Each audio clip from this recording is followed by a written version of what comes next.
तुमादिदेवः पुरुषः पुराणः तुमस्य विश्वस्य परम निधानम वेत्तासि वेद्यं च परम च धाम त्वया ततं विश्वमनंत रूप। वायु यम अग्निवाणा शशंखः प्रजापतिस्त्वं प्रपितामहस्य नमो नमस्तेस्तु सहस्रकृत्वा पुनश्च भूयोऽपि नमो नमस्ते पुनश्च भूयोऽपि नमो नमस्ते। वसुदेव सुतं देवं कंस चाणूरमर्दनं देवकी परमानंदम कृष्णं वंदे जगद्गुरुं कृष्णं वंदे जगद्गुरुं। कृष्णाय वासुदेवाय हरे परमात्मने प्रणतक्लेश नाशाय गोविंदाय नमो नमः गोविंदाय नमो नमः। हम सभी आज पुनः बाकी नहीं, हम सभी आज पुनः भगवत गीता के इस विशेष ज्ञान सत्र में उपस्थित हैं और भगवान श्री गोविंद की अतिशय कृपा से हम सभी ने आज भगवत गीता के अध्याय संख्या 8 और श्लोक संख्या 12 और 13 पर विशेष विचार का समापन किया था। और इन अब तक के प्रकरण में निराकार ब्रह्म के उपासकों के लिए जो संदेश रहा, उपदेश रहा और जो कुछ भी परमात्मा की अनुभूति के संदर्भ में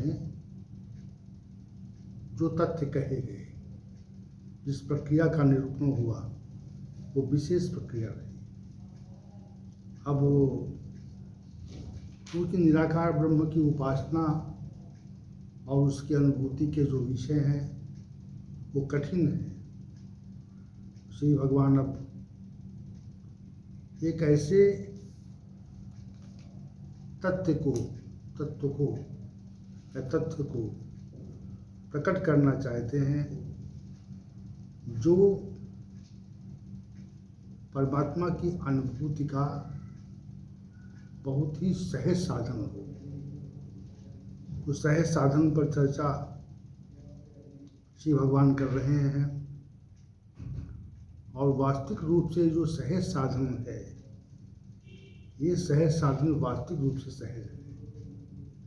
विचार करने से ये लगता है कि परमात्मा की जो अनुभूति है, उसका जो आभास है, उसकी जो प्राप्ति है, उसका जो साक्षात्कार है, वो वास्तव में अत्यंत कठिन है। परंतु श्री भगवान ने उसको सहज भाव देने का प्रयास किया, सहजता पूर्वक प्रस्तुति की कि परमात्मा की अनुभूति, श्री भगवान का साक्षात्कार कैसे सहज हो, इस तथ्य पर बहुत अच्छा प्रकाश डाला है। और अब तक जो 4-5 श्लोकों में निराकार ब्रह्म के संदर्भ में जो वर्णन हुआ था, उस वर्णन में ये विशेषता थी, निराकार ब्रह्म के उपासकों के लिए वो विशिष्ट प्रक्रिया की और उसकी अनुभूति की चर्चा की गई थी। अब श्री भगवान जो प्रसंग आरंभ कर रहे हैं वो वास्तव में बहुत ही विशेष है और मेरे जीवन का वो बहुत ही विशिष्ट तथ्य रहा है। आइए चलते हैं। श्री भगवान ने कहा, अनन्य चेता सततम यो माम स्मृत नित्यशः तस्याहम सुलभा पार्थ नित्युक्तस्य योगिनः। हे अर्जुन, हे पार्थ, जो साधक मेरे में अनंचित होकर नित्य सतत मेरा स्मरण करता है, उस नित्य युक्त योगी के लिए मैं सुलभ हूँ, अहम सुलभा, मैं सुलभ हूँ। तो इस श्लोक को आप ध्यान से देखें और इसकी गहराई का अनुभव करें। इसमें जो तथ्य दिए गए हैं इस पर हम चर्चा करना चाह रहे हैं। इसकी गहराई को आप देखें। अनन्य चेता पहले पद है। पहले भावार्थ दे रहे हैं, भावार्थ पर एक संक्षिप्त व्याख्या हो जाएगी और उसके उपरांत फिर हम प्रत्येक तथ्य का जो इसमें निरूपण किया गया है उस पर विचार करेंगे। श्री भगवान ने कहा अनन्य चेता, जिसका चित्त अनन्य हो गया, उसमें अन्य अवशेष न रहा, अनन्य हो गया हो। सततम यो माम स्मृति, और जो मेरे को सतत स्मरण करता है, सदैव सतत, नित्यशा सततम, दो पद गए, नित्यशा कहा और सत्यम कहा। तस्याहम सुलभा पार्थ, हे अर्जुन, मैं ऐसे योगी को जो नित्युक्त हो गया है, उस योगी को मैं सुलभ हूँ। सुलभ का क्या अभिप्राय है? जैसे वायु सुलभ है, जैसे प्रकाश सुलभ है, जैसे संसार की जो वस्तुएं हमको प्राप्त हैं वो सुलभ है। तो सुलभ जिसमें कोई दुर्लभता नहीं है, उसमें सुलभता है। तो इसमें क्या क्या है, किन किन तथ्यों का निरूपण है? एक तो अनन्य चित्त हो जाना है, और दूसरा सतत स्मरण करना है, और तीसरा नित्य करना है। जो पूर्वार्ध भाग है इसमें जो तथ्य प्रकट किए गए हैं उसमें चित्त अनन्य हो जाए और निरंतर श्री भगवान की स्मृति बनी रहे और वो नित्य बनी रहे। ये तथ्य श्री भगवान ने कहा। तो चिंतन अनन्य हो जाए। अनन्य क्या क्या क्या अभिप्राय है और चित्त कैसे अनन्य हो सकेगा, ये विशेष बात है। और निरंतर कैसे स्मरण होगा और नित्यता कैसे होंगे। तो पहले अनन्य के विषय में बात करते हैं।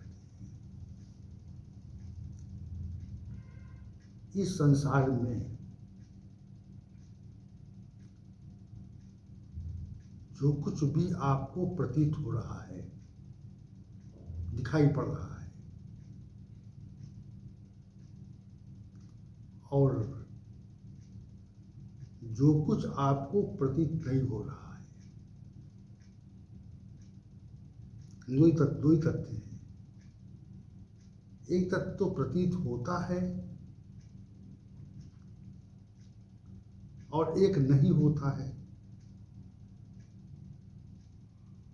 तो जो प्रतीत होता है उसको व्यक्त कहते हैं, और जो प्रतीत नहीं होता है उसको हम लोग अव्यक्त कह देते हैं।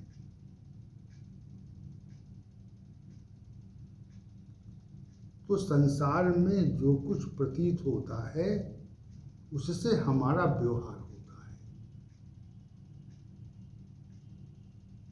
अब आपसे हम पूछें कि आपका व्यवहार किससे होता है? आपका जो नित्य संसर्ग होता है वह किससे होता है? तो आप स्पष्ट रूप से कह सकेंगे कि हमको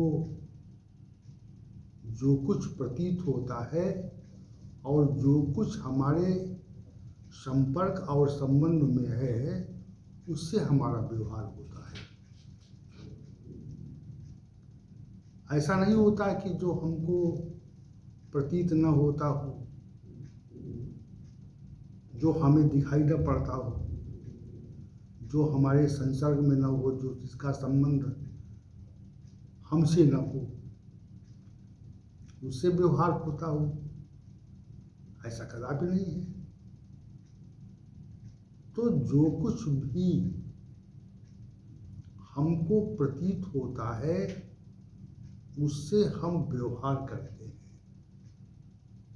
उससे हमारा बर्ताव रहता है। एक बात, और फिर उससे व्यवहार रहता है जो हमारे संपर्क में है, और जो असंपर्कित है उससे व्यवहार नहीं होता। संपर्क व्यवहार से होता है, संपर्क से व्यवहार होता है। अब संसार में तो असंख्य वस्तुएं हैं, असंख्य व्यक्ति हैं, असंख्य स्थितियां हैं, असंख्य तथ्य हैं, तो उन सब से हमारा व्यवहार नहीं होता। हमारा जो व्यवहार होता है वो हमसे जो संपर्कित वस्तुएं, व्यक्ति, स्थितियां, क्रियाएं, जो कुछ भी हैं उनसे हमारा व्यवहार होता है। और उनसे व्यवहार नहीं होता है जो हमारे संपर्क में नहीं है, जो हमारे संसर्ग में नहीं है, जिनसे हमारा संबंध नहीं है, उनसे व्यवहार नहीं होता। एक तो अव्यक्त से व्यवहार नहीं होता, और एक जो हमारे संपर्क और संसर्ग में नहीं है उनसे व्यवहार नहीं होता। तो जिनसे व्यवहार होता है उनके प्रति हमारी संलग्नता रहती है। क्या रहती है? उनके प्रति हमारी संलग्नता रहती है। हम उनमें संलग्न रहते हैं, व्यक्तियों में, वस्तुओं में, स्थितियों में, क्रियाओं में, उनमें हम संलग्न रहते हैं। तो और इतने संलग्न हो जाते हैं कि हमें रात और दिन जागृत अवस्था में उनमें हमारी निश्चित संलग्नता रहती है। अब आपकी जागृत अवस्था कहाँ बीतती है? जो आपके संपर्कित लोग हैं, जो आपके संलग्न में लोग हैं, उनसे आपका व्यवहार होता है, उनमें संलग्नता होती है।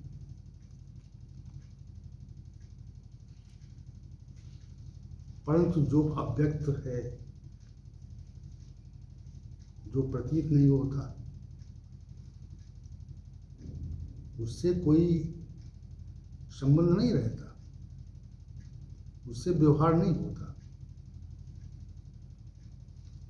तो व्यवहार, जो वस्तुएं, व्यक्ति, स्थितियां, क्रियाएं हमको प्रतीत होती हैं, उनसे हमारा व्यवहार रहता है, और उन्हीं से रहता है जिनसे हमारा संबंध है।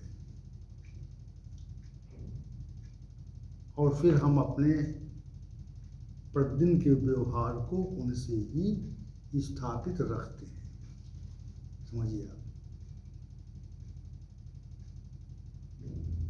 तो हम संलग्न कहाँ, हमारी अनन्यता कहाँ है? हमारी अनन्यता प्रतीत होने वाली वस्तुओं, व्यक्तियों, स्थितियों और क्रियाओं में है, और उनसे ही है जो हमारे संपर्क में है। जो हमारे संपर्क में नहीं है उनसे हमारा कोई व्यवहार नहीं होता। तो हमारा जो चित्त है, जिससे हम चिंतन का कार्य करते हैं, चित्त की क्यों बात कही यहाँ पे? चित्त की बात इसलिए कही श्री भगवान ने क्योंकि मन से तो विचार होता है और चित्त से चिंतन होता है। हम संसार में अपने संपर्कित वस्तुओं, व्यक्तियों, क्रियाओं और स्थितियों का गहन चिंतन करते हैं, उनके बारे में गहन विचार करते हैं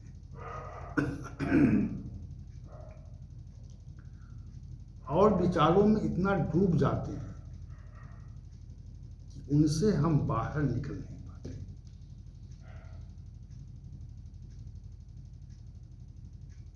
इतनी अनन्यता हो जाती है, उनसे हमें निकलना मुश्किल होता है। हम उनसे निकल नहीं सकते, निकलने में असमर्थता होती है। तो अनन्यता कहाँ पर है?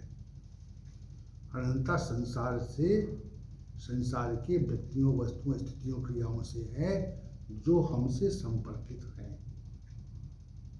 उनमें अनन्यता है। क्योंकि वो प्रतीत होती, उनसे व्यवहार होता, उनसे सुख मिलता। तो अनन्यता उनके प्रति होती है। अनन्यता का अभिप्राय ये होता है कि जहाँ पर कुछ अन्य अवशेष न रहे,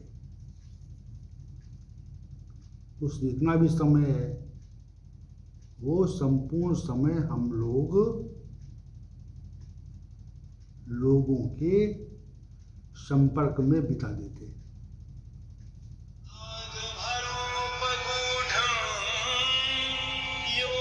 हाँ वैसा बताइए,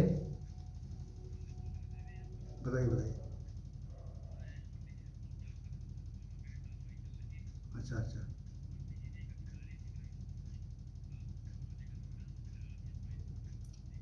अच्छा ठीक ठीक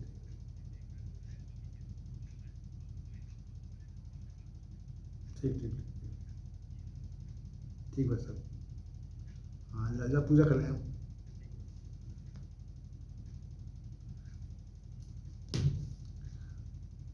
तो अनंतता रहती है उसमें। तो हमारा चित्त का अटका हुआ है, चित्त का जो अटकाव है वह संसार में है। चित्त का जो चिंतन है वह संसार की वस्तुओं, व्यक्तियों, क्रियाओं, स्थितियों में है। और ऐसा है कि उससे हम विलग नहीं हो पाते। तो अनन्य, हमारे चित्त की जो अनन्य स्थिति है वो संसार के प्रति है। हमारे चित्त की जो अनन्य स्थिति है वो कहाँ है? वो संसार के प्रति है। अब यहाँ पर जो विषय है वो माम पद से उसका व्यवहार हो रहा है। माम कौन है? माम माने मेरे, मेरे माने श्री भगवान जो ये कथन कर रहे हैं। तो व्यवहार माम से है। और अब हमको श्री भगवान तो दिखते नहीं। और दूसरी बात ये है, अनन्य चित्त भी संसार चित्त का की अनंतता संसार में है और वो सतत है, मानी अंतर रहित है, निरंतर है और नित्य है। संसार में चित्त की स्थिति अनन्य है, सतत है, निरंतर है और नित्य है। और कहाँ नहीं है? जो हमको प्रतीत नहीं होता, जो सत्ता हमको प्रतीत नहीं होती, जो अव्यक्त है, जिसने प्रकट वस्तुओं, व्यक्तियों, स्थितियों और क्रियाओं को यहाँ पर हमारे समक्ष प्रत्यक्ष किया है, और वो स्वयं अव्यक्त है। तो अव्यक्त है तो हमको प्रतीत नहीं होता, और जब प्रतीत नहीं होता तो उससे हमारा कोई व्यवहार भी नहीं होता। स्पष्ट बात है, हमको जब प्रतीत नहीं होता तो उससे हमारा कोई व्यवहार नहीं होता। अब ये तो हमने सामान्य बात कह दी कि संसार में हमारा जो चित्त है अनन्य है, सतत है और नित्य है, वो संसार से हटता नहीं। विशेष बात है, संसार से आप अपने चित्त को कितना हटा पाते हैं?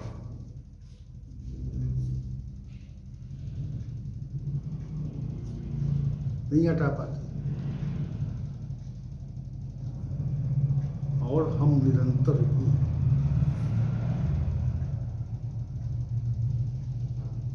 संसार का स्मरण करते हैं। संसार का जो स्मरण है वो नित्य हो रहा है, उसमें अनंतता है और अंतर्रहित स्थिति है, और कहाँ नहीं है तो उस परमात्मा में नहीं है जो हमको प्रतीत नहीं हो रहा है। तो हमको जब प्रतीत नहीं हो रहा तो उसमें हमारी स्थिति भी नहीं। हमको जब प्रतीत ही नहीं हो रहा तो प्रतीत न होने के कारण उसमें हमारी अपनी स्थिति नहीं है।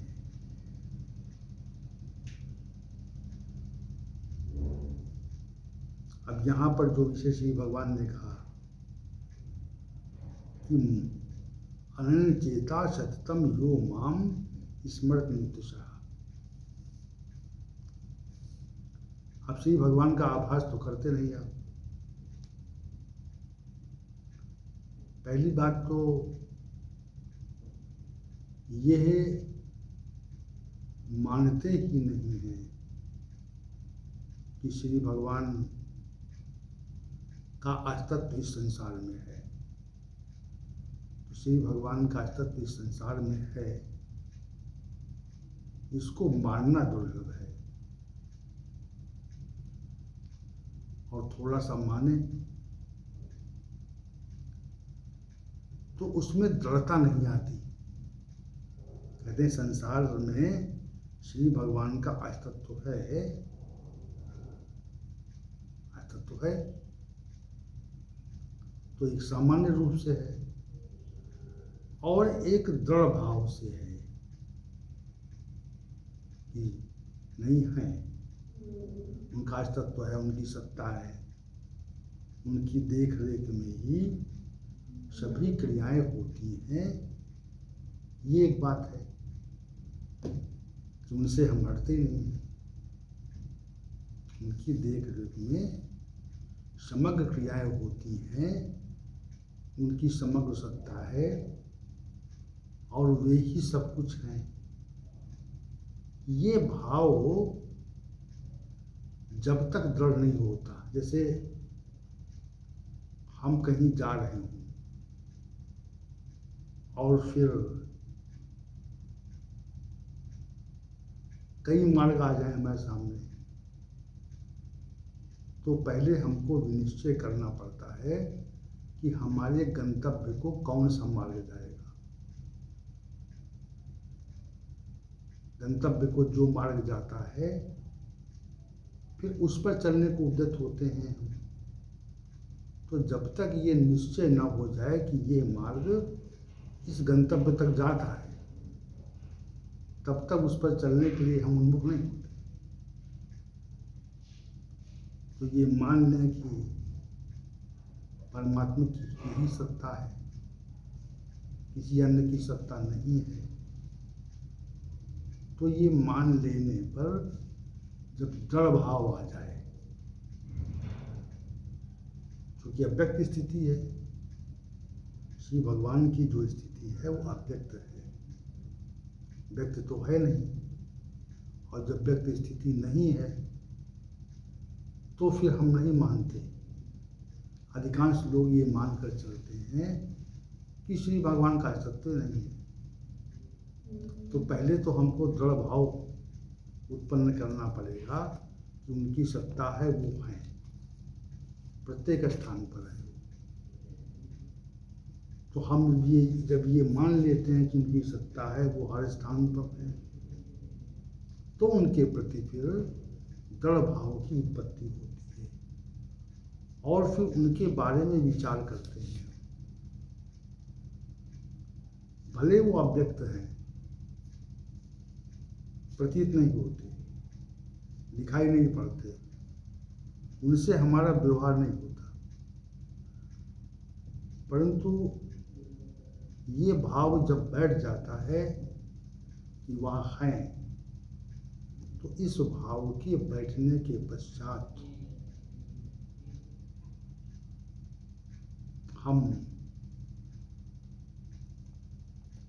ये तथ्य अपने अंदर बिठा लेते हैं कि वो हैं, वो हमारे साथ हैं, वो हमारे चारों ओर हैं, हमारे वो सर्वत्र हैं, ऊपर भी है, नीचे भी हैं, दाएं भी हैं, बाएं भी हैं, अंतर में भी हैं। प्रतीति भले न हो, लेकिन वह है। तो जब है ये भाव उत्पन्न होगा तो उस बारे में विचार होगा, और जब तक ये भाव नहीं होगा कि वो है, तब तक हम उस संदर्भ में कोई विचार नहीं करते। इसीलिए मानकर भी हम संसार से विलग नहीं हो पाते। हम मान लें कि वो है, फिर भी हमारी विलगता संसार से इसलिए नहीं हो पाती क्योंकि हम संसार से व्यवहार करते हैं, उसके संपर्क में है, उससे सुख मिलता है हमको, इसलिए उससे विलगता नहीं हो पाती।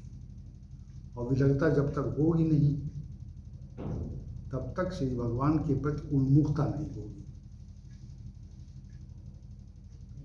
उन्मुखता तभी होगी जब श्री भगवान, जब संसार के प्रति विलगता होगी, उससे विलग होंगे, उससे दूर हटेंगे हम, और ये मानेंगे कि वह हमारे साथ में है। तो साथ में है, संसार में हम हैं, लेकिन वो हमारे साथ में सर्वत्र विराजमान है। तो पहले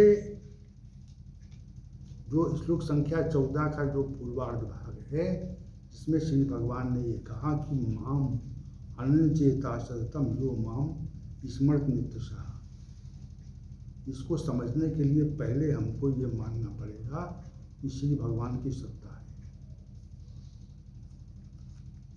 संसार की सत्ता नहीं है। संसार की जो सत्ता प्रतीत हो रही है वो क्षणिक है, कुछ समय के लिए, कुछ समय पश्चात समाप्त हो जाएगी। संसार की जो सत्ता है वो कुछ समय के लिए समाप्त हो